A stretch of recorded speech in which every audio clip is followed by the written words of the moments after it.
السلام علیکم ورحمۃ اللہ وبرکاتہ۔ بسم اللہ الرحمن الرحیم، الحمد للہ رب العالمین، والصلاة والسلام علی رسولہ الامین نبینا محمد وعلی آلہ واصحابہ اجمعین ومن تبعہم بإحسان الی یوم الدین، اما بعد۔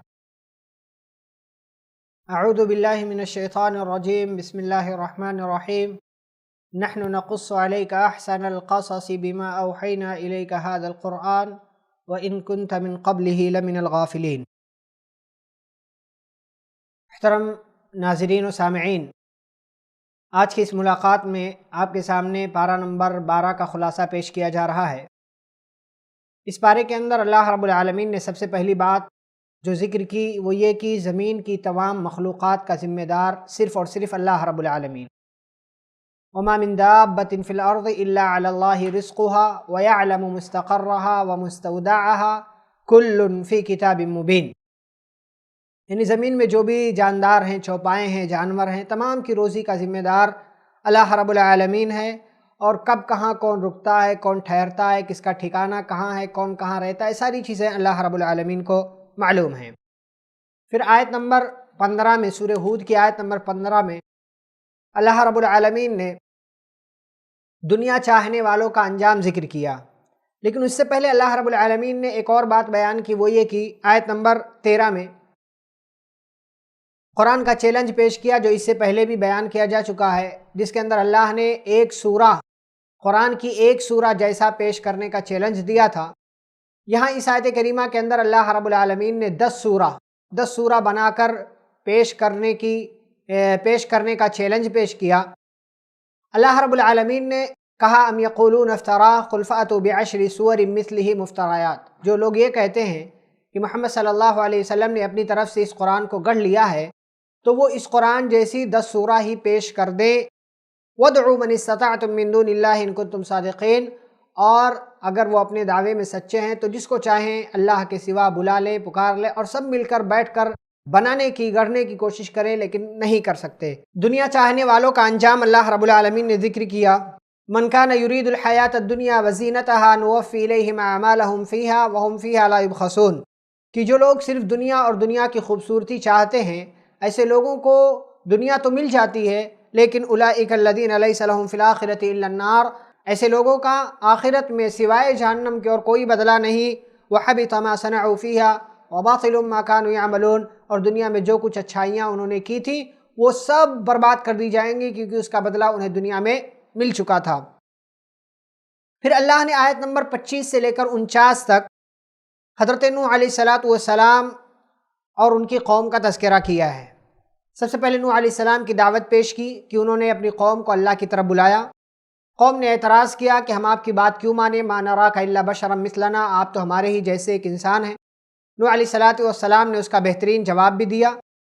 اللہ رب العالمین نے حضرت نوح علیہ السلام کے اس درخواست کے بدلے انہیں کشتی بنانے کا حکم دیا کہ حضرت نوح علیہ السلام نے کہا اللہ مجھے لگتا ہے میری قوم کے لوگ ایمان نہیں لائیں گے، یہ لوگ عذاب لانے کا ہم سے مطالبہ کر رہے ہیں، تو اے اللہ تو عذاب ان پر نازل کر دے۔ اللہ نے کشتی بنانے کا حکم دیا، عذاب کا دن آیا۔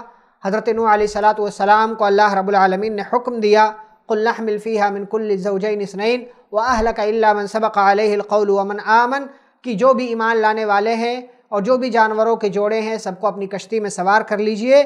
وقال ارکبوا فیہا بسم اللہ مجریہا ومرساہا ان ربی لغفور رحیم۔ کشتی چلنے لگی، باپ کے سامنے بیٹا ڈوب رہا تھا۔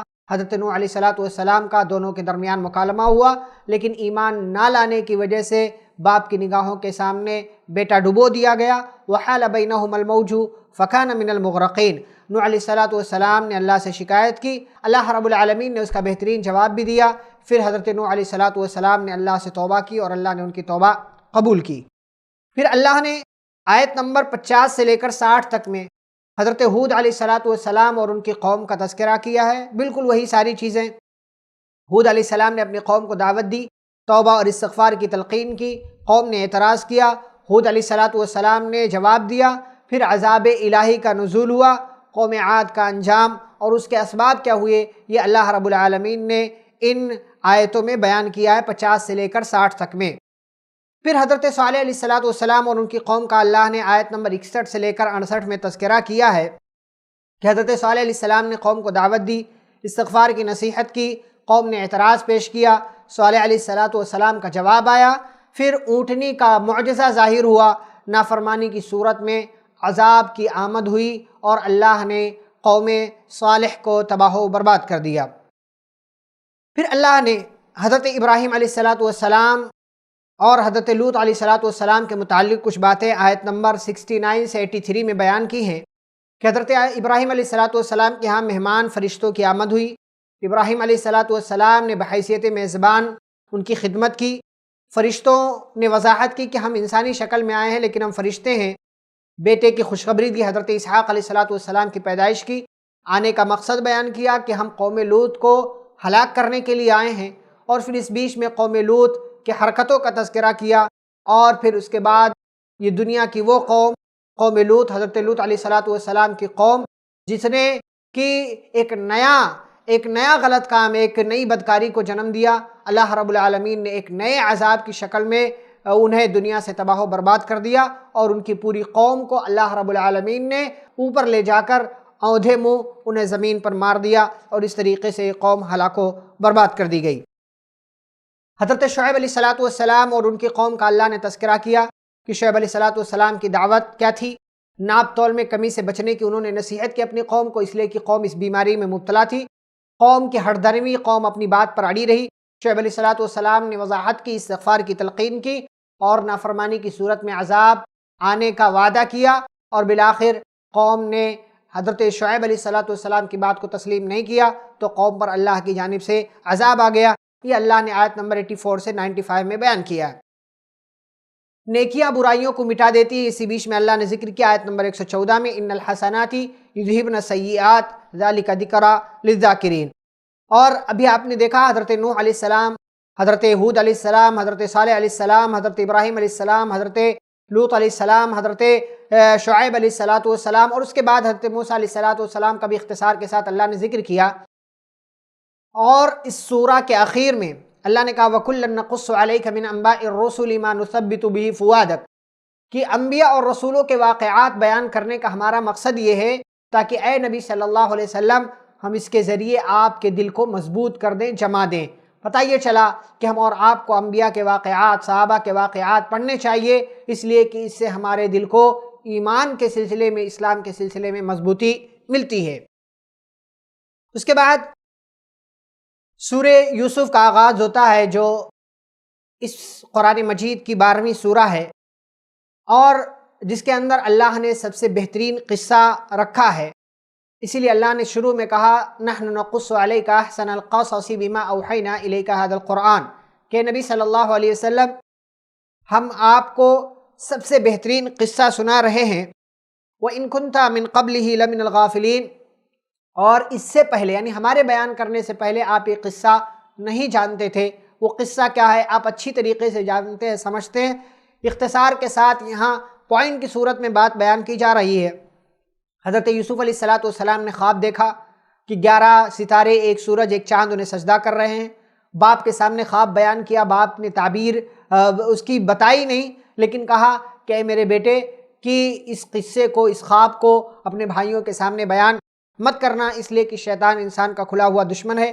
یوسف علیہ السلام کے بھائی حسد کا شکار ہوئے، اس لیے کہ انسانی فطرت کے اعتبار سے ان کے باپ حضرت یعقوب علیہ السلام اپنے بیٹے یوسف سے زیادہ محبت کرتے تھے۔ بقیہ بیٹوں سے بھی محبت تھی، لیکن انسان ہونے کے اعتبار سے کسی ایک بیٹے سے، کسی ایک اولاد سے محبت زیادہ ہوتی ہے۔ یوسف علیہ السلام کو انہوں نے حسد کی آگ میں جل کر کنویں میں ڈال دیا اور باپ کے سامنے آ کر جھوٹ بولا۔ ادھر سے اللہ رب العالمین نے حضرت یوسف علیہ السلام کی حفاظت کی۔ ایک قافلہ گزر رہا تھا، انہوں نے پانی نکالنے کے لیے ایک آدمی کو آگے بھیجا تھا، اس نے آیا کنویں میں، اس نے بکیٹ ڈالا یا جو بھی ڈول تھا وہ ڈالا، اس میں اللہ کے حکم سے یوسف علیہ السلام آ گئے، اور پھر اس بچے کو لے جا کر ان لوگوں نے، قافلے والوں نے مصر کے بازار میں بیچ دیا۔ وزیر خزانہ کے گھر حضرت یوسف علیہ السلام پہنچ گئے، اور اس طریقے سے ایک بچہ جو غائب ہوا تھا اور جس کا کوئی پوچھنے والا نہیں تھا، اللہ رب العالمین نے اسے ایک محفوظ ٹھکانہ دے دیا۔ یوسف علیہ السلام بڑے ہوتے رہے، جوان ہوئے، اللہ نے ان کی جوانی کا، نبوت کا تذکرہ کیا ہے، اور پھر جب جوان ہوئے، خوبصورت تھے، عزیز مصر کی بیوی کا یوسف علیہ السلام پر فریفتہ ہونا، یوسف علیہ السلام کی پاک دامنی، کہ کس طریقے سے ایک بندے نے، خود وہیں کے رہنے والے نے گواہی دی کہ یوسف علیہ السلام پاک دامن ہیں۔ یوسف علیہ السلام کو لیکن جیل میں پہنچا دیا گیا۔ جیل میں دو نوجوانوں نے خواب بیان کیا اور یوسف علیہ السلام نے اس کی تعبیر بیان کی، اور ان دونوں کو جیل میں توحید کی دعوت دی۔ اور پھر بادشاہ مصر نے خواب دیکھا کہ میں نے دیکھا ہے کہ 7 دبلی پتلی گائیں 7 موٹی گایوں کو کھا رہی ہیں۔ اس خواب کی تعبیر کیا ہے؟ یوسف علیہ السلام کی پاک دامنی کے تعلق سے گواہی دی گئی، اور وہ گواہی یہ تھی کہ ان لوگوں نے حضرت یوسف علیہ السلام کے تعلق سے ان عورتوں نے اقرار کیا کہ اس بندے کے اندر کوئی خامی نہیں، کوئی عیب نہیں ہے، کوئی برائی نہیں ہے۔ اور یوسف علیہ السلام نے بادشاہ کے اس خواب کی تعبیر بیان کی۔ یہاں پر 12واں پارہ ختم ہو جاتا ہے۔ اس کے بعد 13ویں پارے کی ابتدا میں کیا بات ہے اس قصے کے، اس واقعے کے تعلق سے اللہ رب العالمین نے بیان کیا ہے، وہ انشاءاللہ آگے اس کا تذکرہ 13ویں پارے میں کیا جائے گا۔ اللہ رب العالمین سے دعا ہے کہ جو واقعات ہم اور آپ پڑھتے ہیں، سنتے ہیں، جو قرآن میں اللہ نے بیان کیے ہیں، اللہ ہمیں ان واقعات سے سبق لینے اور اچھی باتیں حاصل کرنے اور اپنے آپ کو قرآن و حدیث کی تعلیمات پر چلتے رہنے کی اللہ ہم اور آپ کو توفیق عطا فرمائے۔ آمین۔ صلی اللہ علیہ نبی الکریم۔ السلام علیکم ورحمۃ اللہ وبرکاتہ۔